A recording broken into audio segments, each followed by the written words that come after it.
Addressing affordability, a Palm Coast single mother feared she would no longer be able to afford her apartment after getting this notice you see there on your screen that her rent was increasing by hundreds of dollars.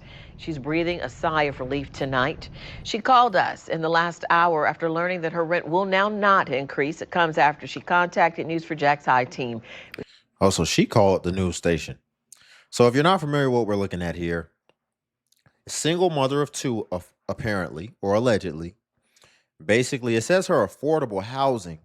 So I don't know if we're talking about subsidized housing in this, but as you just heard, I guess they're raising the rent for whatever the reason.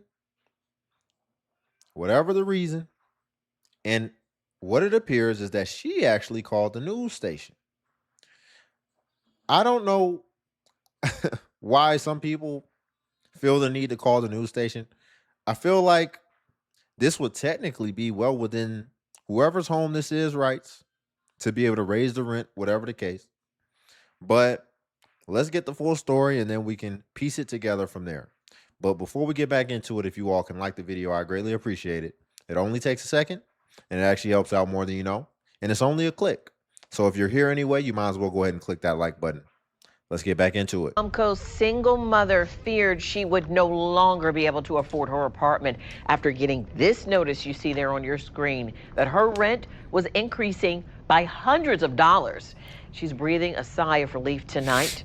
She called us in the last hour after learning that her rent will now not increase. It comes after she contacted News4Jack's High team. We started asking questions, and consumer investigative reporter Tiffany Salome spoke to the woman prior to that change and explains why other affordable housing residents may want to pay close attention to the fine print in their leases.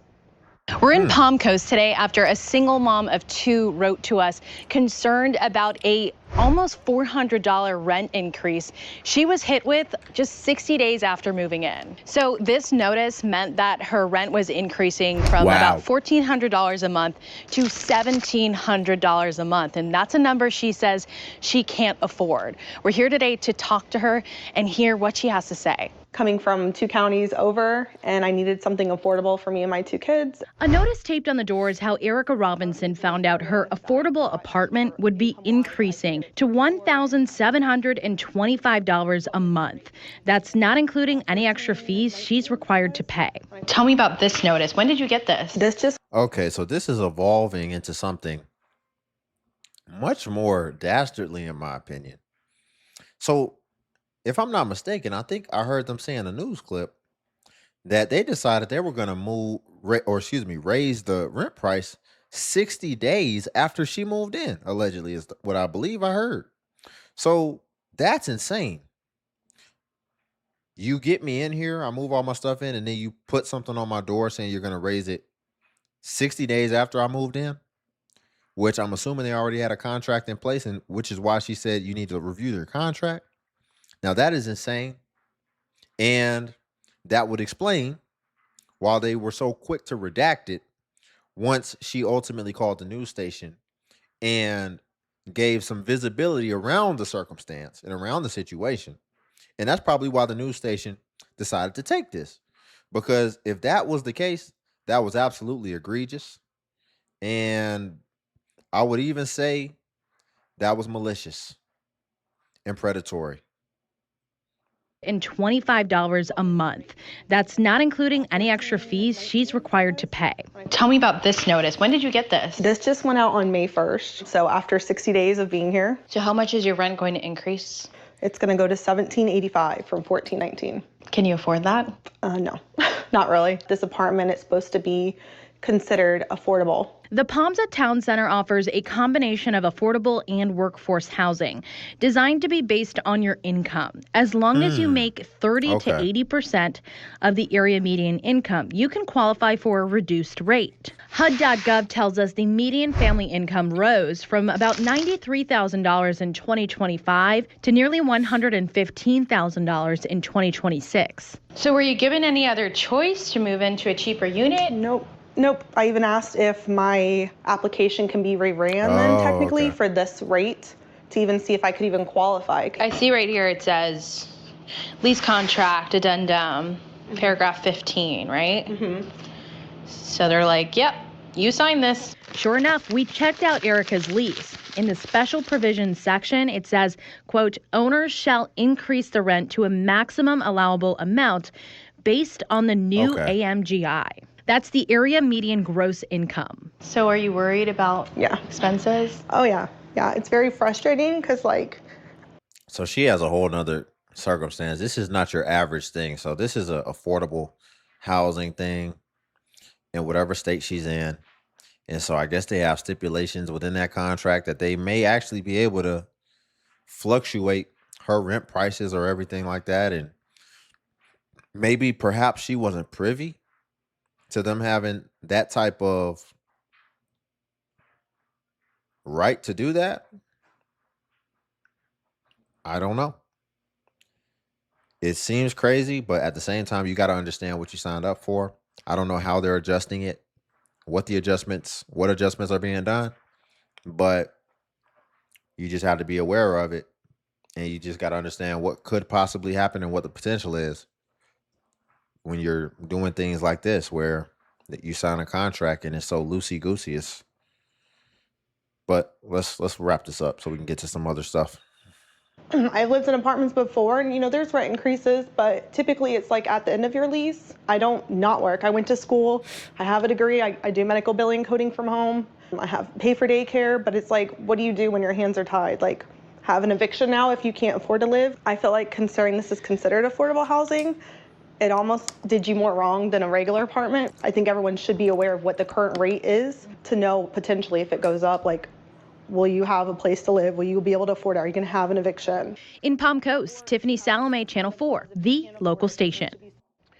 Erica Robinson told us she got a call this afternoon from the management company telling her her rent will adjust to the original amount that she signed the lease for. A spokesperson for the Palms at Town Center told us that management is in the process of reaching out to residents who recently signed or renewed leases to explain how the updated HUD schedule will apply to their situations. It goes on to say June 1st, rent adjustment will not apply to residents who signed new leases within the past 5 months. Residents who recently renewed at... So it looks like, in totality, it looks like they have these adjustment periods when the new HUD adjusted incomes come out, to where it would then adjust how much you're supposed to pay based off what that year's adjustment is. And so, of course, people are signing leases all throughout the year. So it sounds like she wasn't privy to the fact that if you sign right before the time when they make adjustments of what this year is going to be, then you could still be blanketed under that, and you could still be susceptible to that ultimately. To even though you signed under what last year's was and it was less, if the new year's adjustment comes in a couple months after, then you would still be subject to that. So she just wasn't familiar with her contract, but it looks like the apartment company is still a business at the end of the day. So they didn't want bad press that would then prevent people from wanting to come and lease with them, which this would be horrible press for that. Nobody wants to feel like they're going to sign a lease or whatever, and then you're going to raise the rent upwards of $400 right after they sign from what they expect and what they've budgeted for. So that's why they just went ahead, I guess, and resolved it. But I would argue, I think the other people, well, they made that blanketed rule that if you sign within the last 5 months, then they won't do those renewal or rental rates or whatever. But let's get into some other stuff. I pray that if you're going through the struggle, fighting evictions, fighting court cases, just battling, always being broke because you always have to pay for something, or you feel like you've been stuck in survival mode for a long time, I'm praying for all of you. It's not easy. I'm also going through some things too that I'm fighting to get over and fighting to try to handle, but we got this shit, and you know who got us the most. Her description says 3 evictions, all dismissed using the, and then it cuts out. So let's see how she did that. I'm going to share 3 success stories of people from my community stopping active evictions using just their imagination. The first one says, "Hey Liv, I was supposed to be getting evicted back in May." Excuse me? She said she's about to show us 3 use cases of people who were able to stop evictions using their imagination.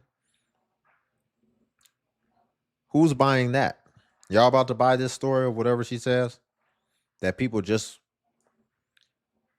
avoided evictions using strictly their imagination. I can't wait to see how she's about to connect these dots.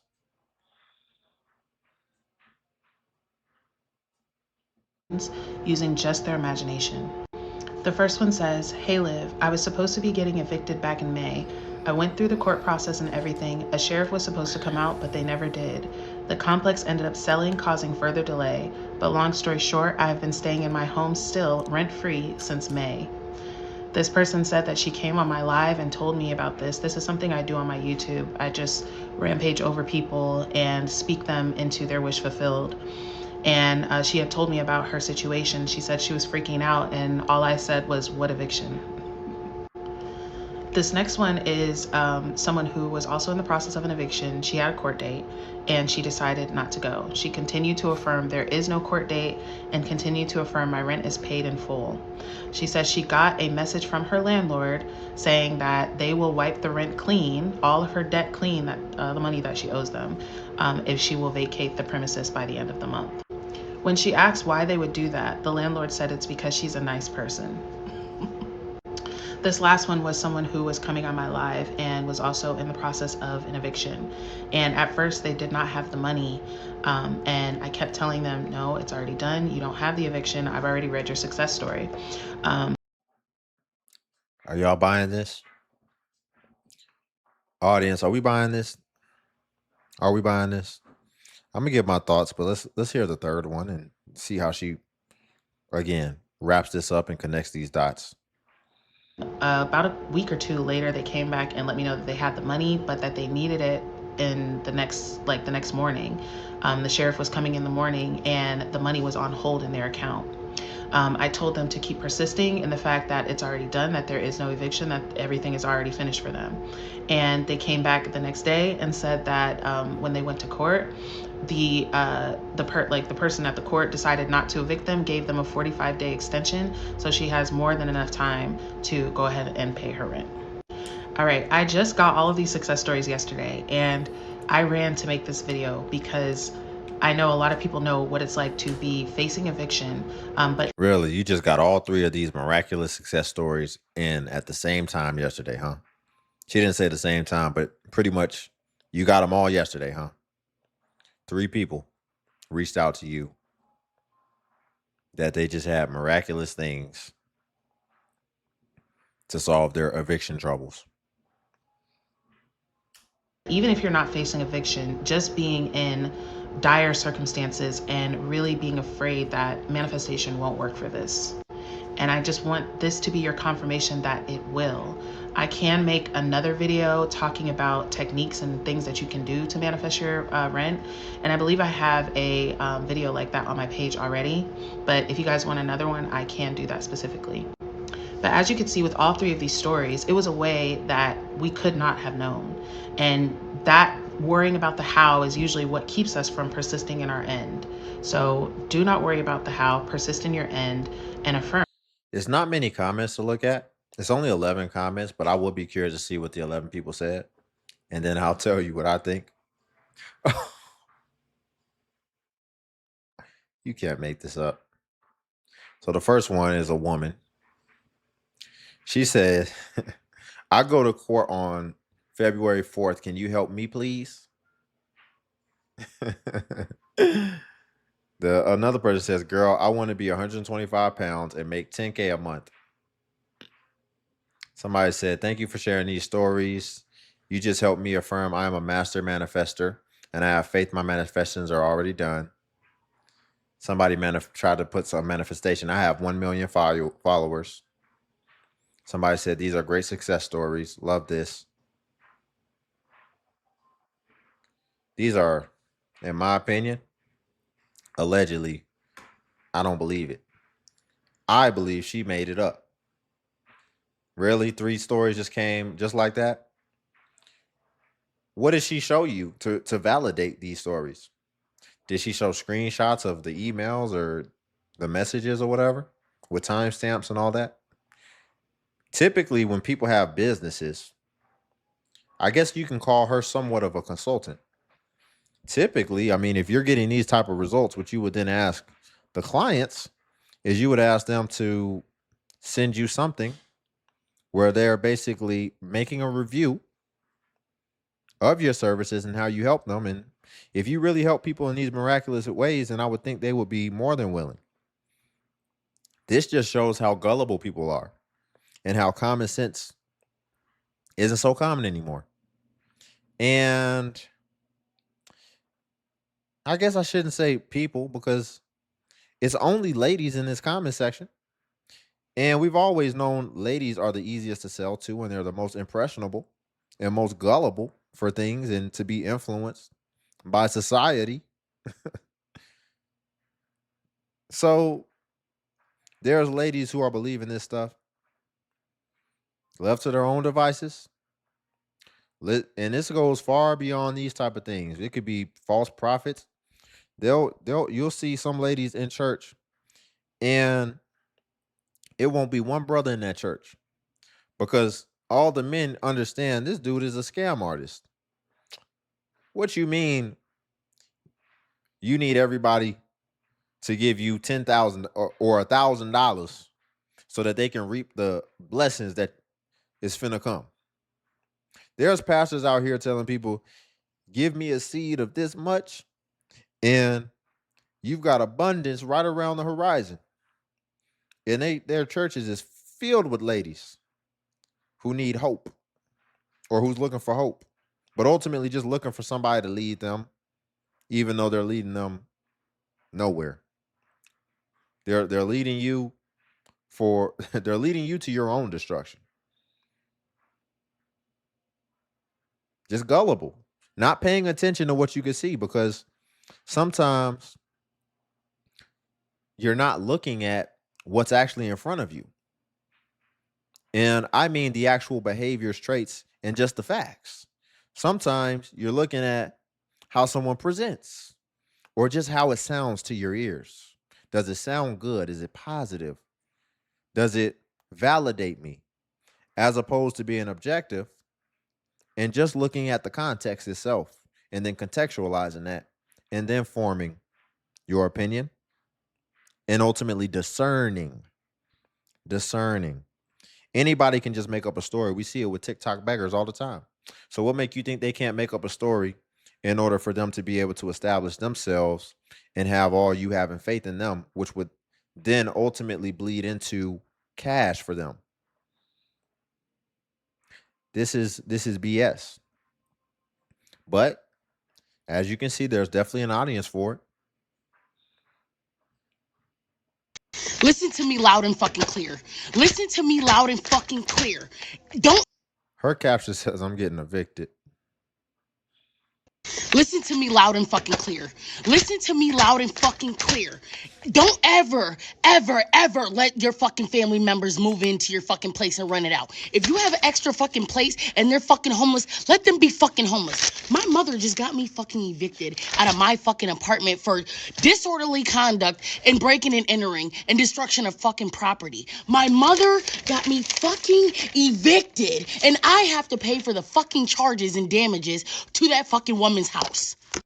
The only reason why I kept that apartment is because I lived with my fucking girlfriend and my mom had nowhere to go, so I let her rent out the fucking apartment. And this bitch is 55 years fucking old and don't know how to fucking keep her composure as a 55 grown-ass fucking woman. This bitch gets drunk, goes over to the neighbor's house, busts her fucking window out and busts her fucking head. Then she ends up in fucking jail. Next thing you know, here we go. You're getting served a fucking eviction because you let your mother fucking stay at your fucking house and she broke our fucking property. So guess what the fuck I'm dealing with? A fucking eviction on my fucking record.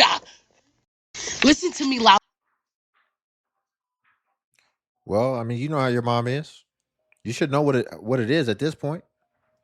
And it seems like some of her behaviors and probably even mannerisms done bled onto you.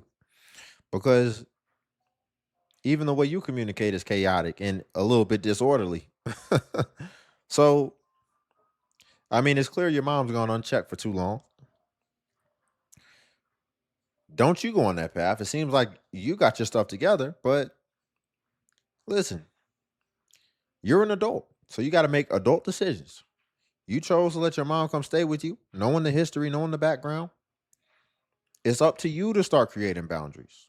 So if you don't put those boundaries in place and you just allow anyone into your sacred space, then you're going to face.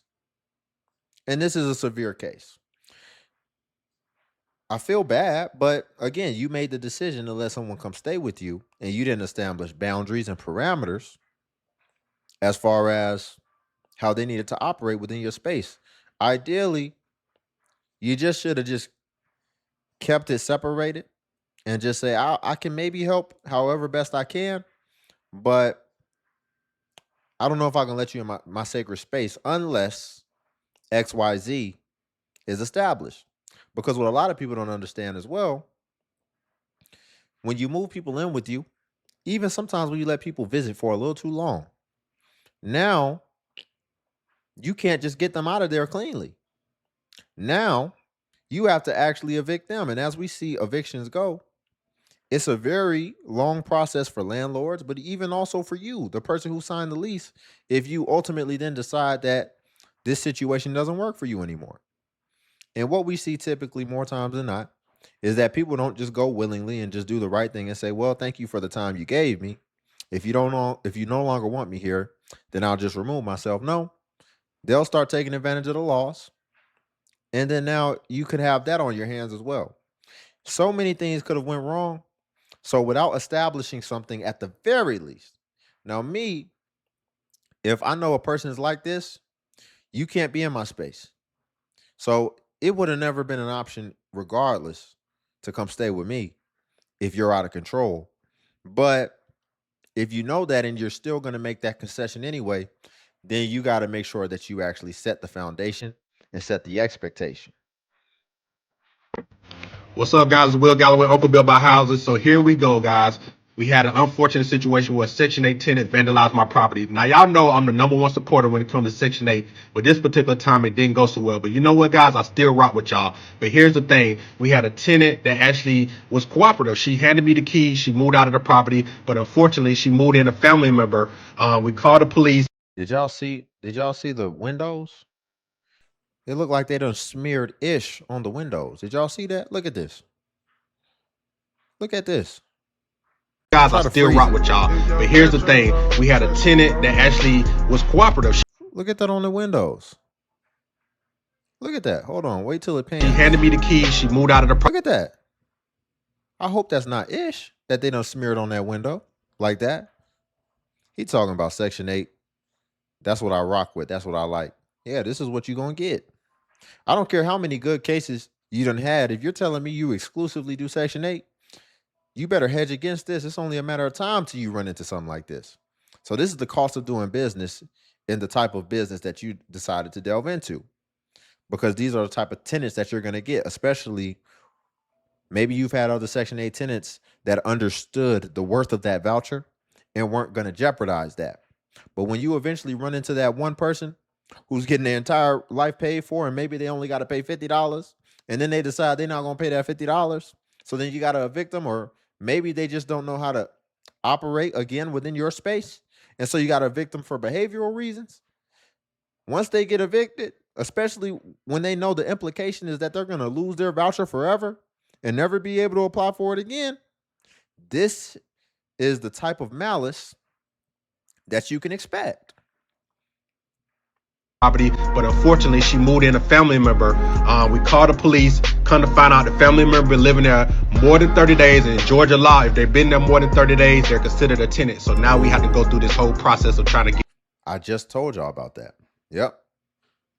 So now he had another person in there, which that's so intricate because they're not supposed to be there by Section 8 rules anyway.